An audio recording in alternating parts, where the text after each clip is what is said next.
আসসালামু আলাইকুম সবাইকে, আশা করছি সবাই ভালো আছেন। রাইট নাও আমরা বর্তমানে আছি হচ্ছে সাগরকন্যা কুয়াকাটায়। তো কুয়াকাটাতে আসলে আপনারা হচ্ছে কোথায় থাকবেন এবং কি খাবেন এবং কত টাকা খরচ হবে যদি আপনাদের জানতে হয় তাহলে দেখতে হবে পুরো ভিডিওটি। তো welcome to our Kuakata blog.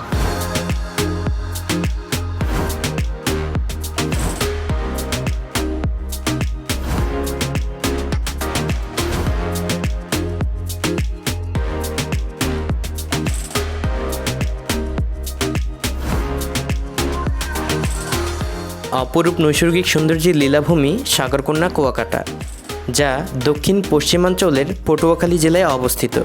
Kuakata দক্ষিণ এশিয়ায় একটিমাত্র সমুদ্র সৈকত, যেখানে দাঁড়িয়ে সূর্য উদয় ও সূর্যাস্ত দেখা যায়।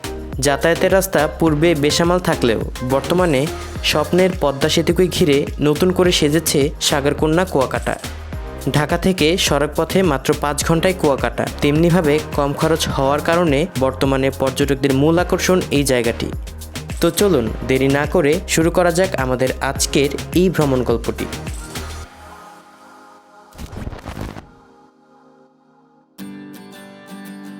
আমাদের আজকের ভ্রমণটি শুরু হতে যাচ্ছে ঢাকা সায়দাবাদ থেকে। এবার আমরা যাচ্ছি জুবাইর পরিবহনের একটি নন এসি বাসে করে, যার ভাড়া পড়েছিল জনপ্রতি 650 টাকা। তাছাড়াও আপনারা চাইলে ঢাকার যে কোনো পয়েন্ট থেকে পেয়ে যাবেন কুয়াকাটাগামী বিভিন্ন কোম্পানির বাস, যার ভাড়া পড়বে সিটের শ্রেণীভেদ অনুযায়ী নন এসি জনপ্রতি 600 থেকে 850 টাকা এবং এসি 1000 থেকে 1600 টাকা পর্যন্ত। আমাদের বাস ঢাকা সায়দাবাদ থেকে রাত 10টা 30 মিনিটে যাত্রা শুরু করলো কুয়াকাটার উদ্দেশ্যে। ঢাকা থেকে কুয়াকাটার দূরত্ব 281 কিলোমিটার। আমরা রাত 11টা 10 মিনিটে 41টি স্পেনের উপর দাঁড়িয়ে থাকা ও 6.15 কিলোমিটার বিশিষ্ট স্বপ্নের পদ্মা সেতুতে পৌঁছে যাই। এই সেতুটি রাজধানীর সাথে দক্ষিণ পশ্চিমাঞ্চলের 21টি জেলা যুক্ত করেছে।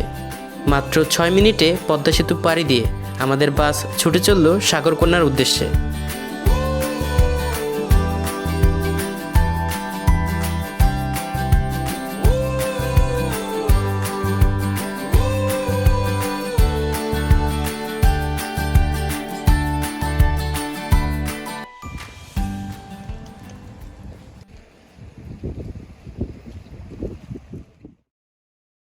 আসসালামু আলাইকুম, সাগরকন্যা কুয়াকাটা থেকে সবাইকে জানাচ্ছি শুভ সকাল।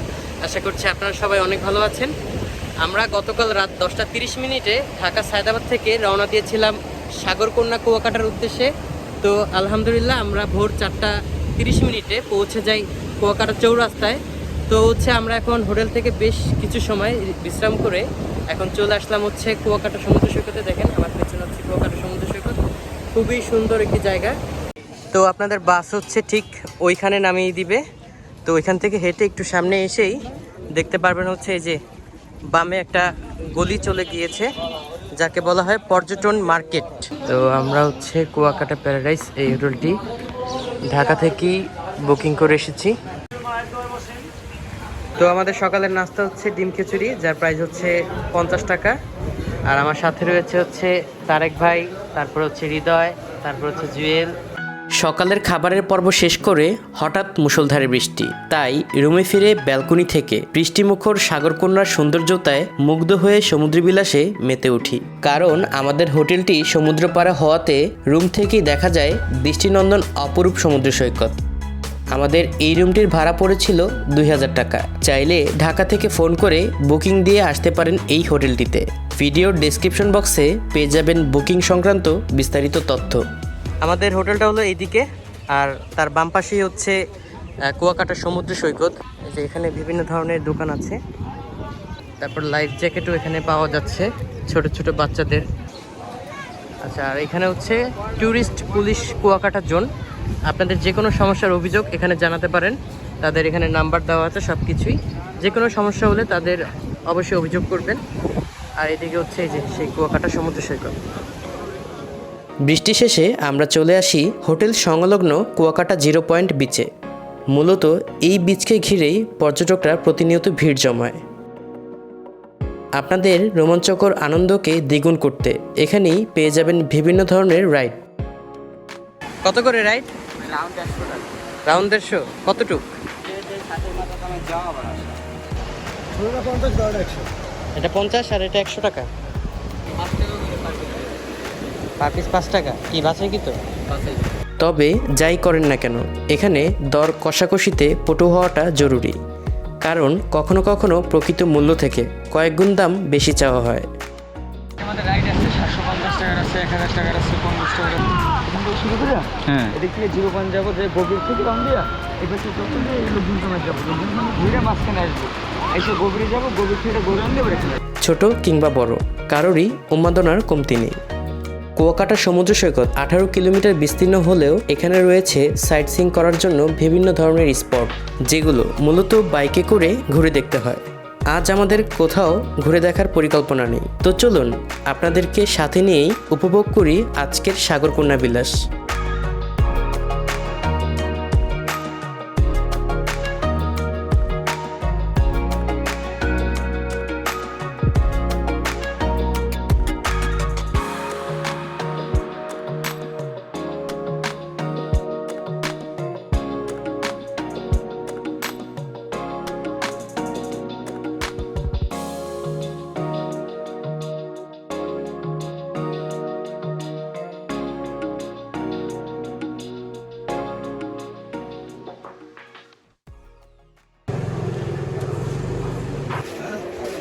রূপচাঁদা 250 টাকা পিস, ওই বাইলা মাছ 250 পিস, এই ফোয়া 250 টাকা পিস, ট্যাংরা 250, আর কি যেগুলো কি চিংড়ি?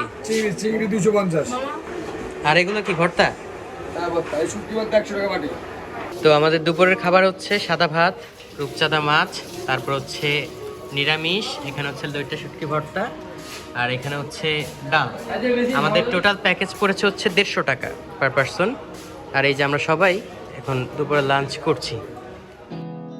দুপুরের খাবার শেষ করে হোটেলে ফিরে একটু বিশ্রাম, তারপর আবারও ফিরে আসা সাগরকন্যার টানে। সারি সারি চেয়ারে বসে সমুদ্র বিলাসের অনুভূতি একেবারেই অন্যরকম। সন্ধ্যালগ্নের পর থেকে এখানে জমে ওঠে বিচ সংলগ্ন বার্মিজ মার্কেটগুলো। আচার থেকে শুরু করে এখানে পেয়ে যাবেন নজরকাড়া বাহারি রঙের বিভিন্ন কসমেটিক্স, শামুক, ঝিনুক এবং রাখাইনদের তাঁতের তৈরি চাদর। অন্যদিকে বিচের কোল ঘেঁষে রয়েছে বিভিন্ন সামুদ্রিক মাছের দোকান। এখানে কাঁকড়া থেকে শুরু করে লবস্টার, অক্টোপাস, টুনা, রূপচাঁদা সহ পেয়ে যাবেন বিভিন্ন জাতের মাছ, বারবিকিউ কিংবা ফ্রাই। আপনার পছন্দ অনুযায়ী অর্ডার করতে পারবেন। চাইলে রাতের খাবারটাও এখান থেকে সেরে নিতে পারেন। কত করে এগুলো? 120 টাকা। ফ্রাই করে দিবেন নাকি বারবিকিউ? ফ্রাই। কাঁকড়া কত করে আপনাদের? আর অক্টোপাস আছে না? দেখি কোনগুলো।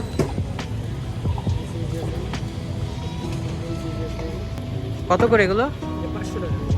তবে মনে রাখবেন, এসব সামুদ্রিক মাছ কেনার আগে দরদামে একটু পটু হওয়াটা জরুরি।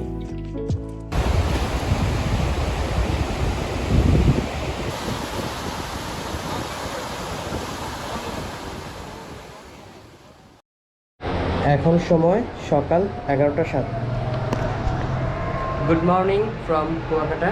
আশা করছি সবাই ভালো আছেন। তো আজকে আমাদের কুয়াকাটায় দ্বিতীয় দিন, আর হচ্ছে আজকে আমরা যাবো হচ্ছে সাইট সিইং করার জন্য। তো আমাদের রুম থেকে অসাধারণ একটা কুয়াকাটার ভিউ দেখা যাচ্ছে, দেখেন আপনারা। আমরা যে হোটেলে উঠেছি সেটা হচ্ছে হোটেল কুয়াকাটা প্যারাডাইস। তো অলরেডি 12টার কাছাকাছি বেজে গেছে। 12টায় হচ্ছে হোটেল চেক আউট করতে হয়।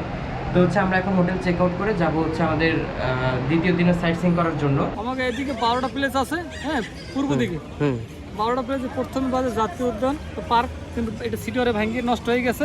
তারপরে সূর্যোদা গঙ্গামতি, তারপরে এলে গঙ্গামতির ক্যানেল, কাউয়ারসার উপলে দ্বীপ, হ্যাঁ লাল কাঁকড়া, ঝাউবন, তারপর অতিথি পাখি, এশিয়ার ভিতরে সবচেয়ে বড় বৌদ্ধ মন্দির, মিষ্টিবেনি কূপ, রাখাইন তাঁতপল্লী, হ্যাঁ রাখাইন চাকমাপল্লী, চাকমারা যে তাঁতের কাপড় ধুয়ে বনে ওখানে, কুয়াকাটার কুয়া, শ্রীমঙ্গল বৌদ্ধ বিহার। এই 12টা নিয়ে আমাদের একটা প্যাকেজ। আর নিচে হলে শুটকির মার্কেট, ফিশ ফ্রাই, লেম্বুর বন, ঝিনুক বিচ, 3 নদীর মোহনা, সুন্দরবনের বুরবন। এগুলোকে একেবারেই দেখে আসবো? হ্যাঁ না, এই 6টায় আবার বিকেলবেলা পশ্চিম সাইডে, 12টা হলে পূর্ব দিকে। পূর্ব দিকে? আচ্ছা আচ্ছা, পূর্ব দিকে আমরা এখন যাব। হ্যাঁ পূর্ব দিকে এখন যাবো। আচ্ছা আচ্ছা। সকালের নাস্তা শেষে মাত্র 800 টাকা করে মোট 1600 টাকায় দুটি বাইক রিজার্ভ নিয়ে রওনা হয়েছি সাইট সিইং করার জন্য।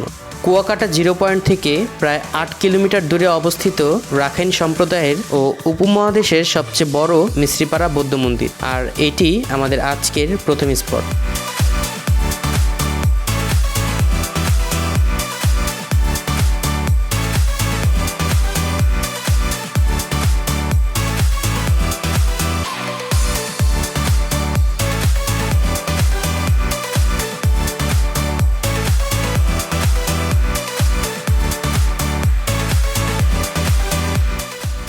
তো আমরা ফাইনালি চলে আসলাম বৌদ্ধ মন্দিরে। এখন হচ্ছে আমরা প্রবেশ করছি।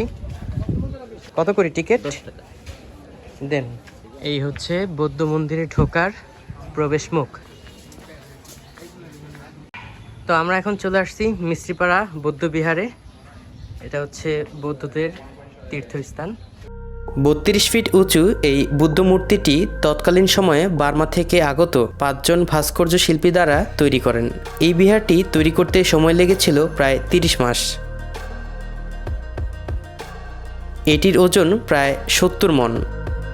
ধারণা করা হয় এই মূর্তিটি উপমহাদেশে গৌতম বুদ্ধের সর্ববৃহৎ মূর্তি।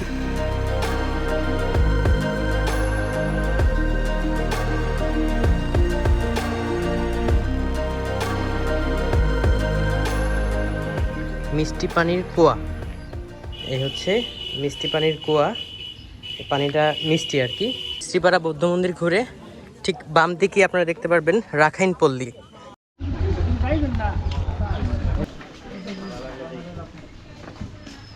এগুলো কি শাল নাকি আপনাদের?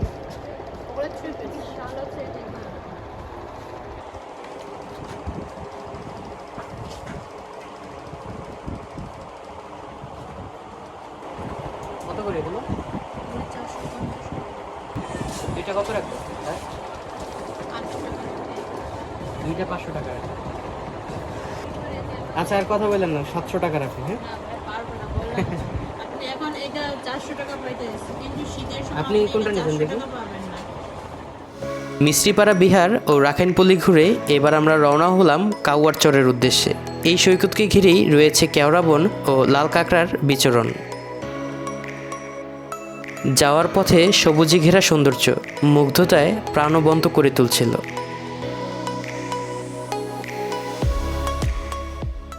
তো হচ্ছে ফাইনালি আমরা চলে আসলাম কাউয়ার চরে। এখানে হচ্ছে আপনারা লাল কাঁকড়াও দেখতে পারবেন। আর এই হচ্ছে সেই কাউয়ার চর, অসাধারণ সমুদ্র পেছনে আমার। আপনারা কিন্তু এখানে না আসলে বুঝতেই পারবেন না যে কত সুন্দর। একেই বলে আসলে সাগরকন্যা কুয়াকাটা। কুয়াকাটার সৌন্দর্য অসাধারণ। এখান থেকে হচ্ছে লাল কাঁকড়া দেখা যাচ্ছে। এই দেখেন লাল কাঁকড়াগুলা, এই যে এই হচ্ছে লাল কাঁকড়া। এখানে সীমানা দেওয়া আছে, সীমানার ভিতরে যাওয়া নিষেধ, কারণ হচ্ছে এখানে লাল কাঁকড়াগুলো তাদের নিজেদের মতো করে বিচরণ করছে। এখান থেকে আর মানে অনেক আগে তো সাগর ছিল, সাগরের পর আসছে রাখাইন। রাখাইন, হ্যাঁ, রাখাইন যারা দেশে বসবাস করছে।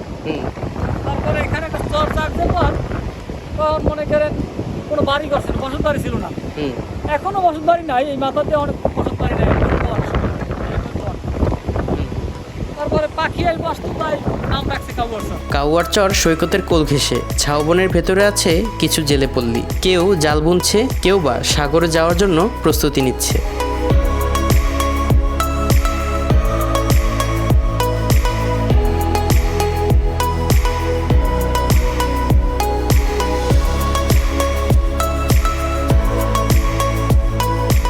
দেখেন জায়গাগুলো কত সুন্দর। হ্যাঁ, কত সুন্দর পরিবেশ, মানে এক কথায় অসাধারণ। তো আমরা কাউয়ারচর থেকে যখন অন্য একটা স্পটে যাচ্ছিলাম তখন ঠিক এরকম একটা পরিবেশের দেখা পেলাম। মামা, এই নদী পার হয়ে আমরা কোথায় যাব? ওই উপরে যাব গঙ্গামতি। এটা কি নদী নাকি সাগর? এটা গঙ্গামতির ক্যানেল। গঙ্গামতির ক্যানেল। আচ্ছা আচ্ছা, মানে খাল। হ্যাঁ, এই খালটা পারাই আমরা উপরে যাব। আচ্ছা আচ্ছা, ক্যানেলটা পারাই। আচ্ছা, এটা কিন্তু সমুদ্রের সাথে এসে একদম মিশেছে। হ্যাঁ, সমুদ্রের সাথে এটা। আচ্ছা, পারাপারের ভাড়া কত করে? মানে 25 টাকা নেবে পার হেড। পার হেড 25 টাকা করে, মানে মানুষ নাকি বাইক? মানুষ না? আচ্ছা আচ্ছা, এবার আমরা গঙ্গামতি খাল পাড়ি দিয়ে রওনা হচ্ছি পশ্চিম দিকের স্পটগুলো দর্শন করতে। পথের অপরূপ মনোরম দৃশ্যগুলো বারবার মনে করিয়ে দিচ্ছিল সত্যি সৃষ্টিকর্তার এই নৈসর্গিক সৌন্দর্য অতুলনীয়। এই সৌন্দর্যের স্বাদ উপলব্ধি করতে করতে পৌঁছে গেলাম পশ্চিম দিকের প্রথম স্পট লেবুর বন ও ফিশ ফ্রাই মার্কেট। তো হচ্ছে আমরা এখন চলে আসছি লেবুর চরে। আর লেবুর চরের পাশেই হচ্ছে যে এরকম বেশ কিছু মাছের দোকান আছে। এখানে আসলে কুয়াকাটার মধ্যে লাঞ্চ করার জন্য একটা বেস্ট প্ল্যাটফর্ম, কারণ হচ্ছে এখানে একদম তাজা মাছগুলো এই সমুদ্র থেকে ধরে নিয়ে এসে ঠিক এখানে হচ্ছে বিক্রি করা হয়। বাঁশপাতা মাছ এটা। আচ্ছা আচ্ছা। কাঁকড়া কত করে এগুলো? কাঁকড়া ভাই এইটা হইলে 180 টাকা করে একদম ফ্রেশ সহকারে যে বড় এইগুলো, আর 180 টাকা ফ্রাই সহ। আর এইগুলো হইলে 120 টাকা করে। এই লাক্কা কত? লাক্কা মাছ নেবেন ভাই? এই ভাত খাবার জন্য এটা পারফেক্ট, বুঝছেন? লাক্কা মাছটা একদম ফ্রাই সহকারে 950 টাকা রাখা। 950। হ্যাঁ, কোরাল মাছ এটা 750 টাকা। ইলিশ মাছ আছে এই যে 750 বড় আছে, আর এই যে স্যামন আছে। ইলিশ বড় আছে, হ্যাঁ ইলিশ বড় আছে। দরদাম করে মাত্র 600 টাকায় সামুদ্রিক লাক্কা মাছ অর্ডার করলাম। 0 পয়েন্ট থেকে প্রায় 9 কিলোমিটার দূরত্বে এবার আমাদের যাত্রা। আমাদের গন্তব্যের নাম 3 নদীর মোহনা এবং নদীর ওপারে থাকা সুন্দরবনের একাংশ, যার নাম ফাতরার বন। এখানে হচ্ছে 3টা নদী একই সাথে এসে মিশেছে।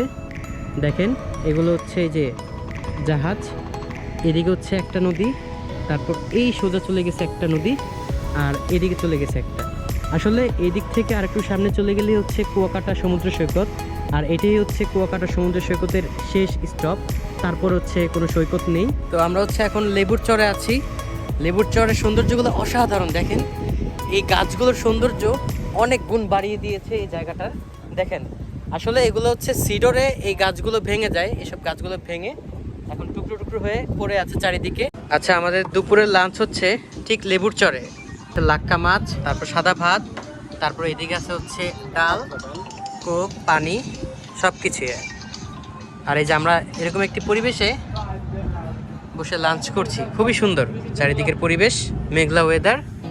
দুপুরের খাবার শেষ করে আমাদের ভ্রমণের শেষ গন্তব্য 0 পয়েন্টে অবস্থিত শ্রীমঙ্গল বৌদ্ধবিহার ও তার পাশে অবস্থানরত 200 বছরের প্রাচীন সোনার নৌকা দেখতে। ঐতিহ্যবাহী শ্রীমঙ্গল বৌদ্ধবিহার। টিকিট লাগবে কত করে? জনপ্রতি 20 টাকা। কুয়াকাটা শ্রীমঙ্গল বৌদ্ধবিহার, এই যে সেই কুয়াকাটার কুয়া। এই কুয়া থেকে আসলে কুয়াকাটা নামের উৎপত্তি। আচ্ছা, উপরে ওঠার আগে অবশ্যই সবাই জুতা খুলে উপরে উঠবেন, কারণ এটি হচ্ছে বৌদ্ধদের পবিত্র স্থান। তো অবশ্যই আপনারা হচ্ছে পবিত্রতা রক্ষা করবেন তাদের। এই যে এটা হচ্ছে মেইন মূল মন্দির। তো হচ্ছে আমরা এটার মধ্যে এখন যাব। আপনার নাম কি?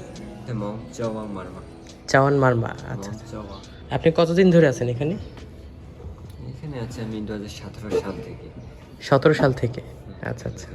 পড়াশোনা করেন এখানে? এটা হচ্ছে ছাত্রাবাস। ছাত্রাবাস। আপনাদের হচ্ছে কোথায়, বিদ্যালয় কোথায়? আমরা মূলত এনসিটিভি, যেটাকে আমরা জেনারেল বলি, জেনারেল লাইনেই পড়ি, কিন্তু এখানে ধর্মীয় চর্চার আশেপাশে আচ্ছা আচ্ছা। বাংলায় পড়াশোনা করি। আচ্ছা আচ্ছা, মানে হচ্ছে ধর্মীয় অনুযায়ী আপনারা পড়াশোনাগুলো করে থাকেন? যেমন জেনারেল ইসলামের যেরকম মাদ্রাসাতে, হ্যাঁ, মাদ্রাসার মতো করে ধর্মীয় পড়ায়, আর তার আশেপাশে বাংলাও পড়ায়। আচ্ছা আচ্ছা। এরকম আর কি। শ্রীমঙ্গল বৌদ্ধবিহারের পাশে অবস্থিত কুয়াকাটা সৈকতের বুক চিরে জেগে ওঠা 200 বছরের পুরনো নৌকাটি। কথিত আছে স্থানীয় রাখাইন সম্প্রদায়ের পূর্বপুরুষরা এই নৌকাযোগে মায়ানমার আরাকান রাজ্যে যাতায়াত করত। কুয়াকাটার সকল দর্শনীয় জায়গা দেখা শেষ করে 0 পয়েন্টে ফিরে সন্ধ্যা 7টার বাসে জনপ্রতি 600 টাকায় টিকিট কিনে রওনা হই ব্যস্তনগরী ঢাকার উদ্দেশ্যে। আমাদের সাথে পরবর্তী ট্যুরে যুক্ত হতে চাইলে জয়েন করতে পারেন আমাদের ফেসবুক গ্রুপ স্বপ্ন বিলাস ট্রাভেলার্স অব বাংলাদেশ। আমরা প্রতি মাসেই গ্রুপ ট্যুরের আয়োজন করে থাকি। গ্রুপের লিঙ্ক দেওয়া থাকবে ভিডিওর ডেসক্রিপশন বক্সে। আমাদের আজকের ভিডিওটি ছিল এই পর্যন্তই। কুয়াকাটা সম্পর্কিত কোনো তথ্য জানার থাকলে তা অবশ্যই কমেন্ট করে জানাবেন। ভালো থাকবেন, দেখা হবে নতুন কোনো গন্তব্যে। আল্লাহ হাফেজ।